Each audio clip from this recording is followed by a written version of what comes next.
Môre Nories, ek hoop dit gaan sommer baie goed met julle. Vanoggend gaan juffrou weer vir julle verduidelik hoe ons 'n begripstoets invul. Ek wil hê jy gaan nou saam met my lees uit jou leesstuk Mandla se Paravisies. Mandla neem 6 paravisies van die rivier af huis toe. Hy sit hulle in 'n visstenk. Mandla gee 1 keer per dag vir die paravisies viskos wat hy by die troeteldierwinkel koop. Binne 'n week groei hulle agterpote uit. 'n Paar dae later begin hulle voorpote ook groei. Die paravisies het 'n stert wat begin krimp totdat dit heeltemal verdwyn.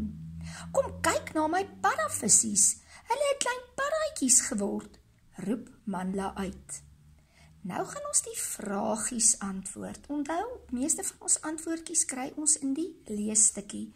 Gebruik jou liniaal en onderstreep die antwoordjies. Kom ons kyk hierso, wat is ons eerste vragie? Hoeveel paravisies neem Mandla huis toe?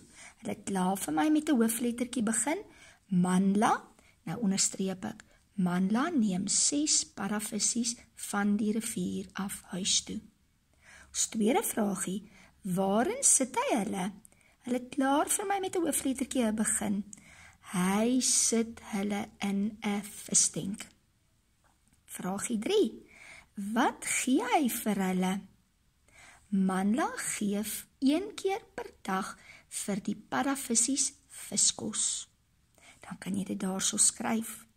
Onthou, ek begin met 'n hooflettertjie en ons eindig met 'n punt. Wat gebeur binne 'n week? Binne 'n week groei hulle agterpote uit. Dan skryf jy daar. Nommertjie 5. Wat gebeur 'n paar dae later? 'n Paar dae later begin hulle voorpote ook groei. Dan kyk jy sien jou antwoordjie en jy skryf hom. Ons laaste vragie, wat gebeur met die paravisies se sterte? Hierso sê hulle, die paravisies het 'n stert wat begin krimp, totdat dit heeltemal verdwyn.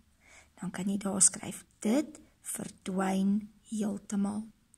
Nou wil juffrou hê, jy gaan nou self vir my die vragies antwoord.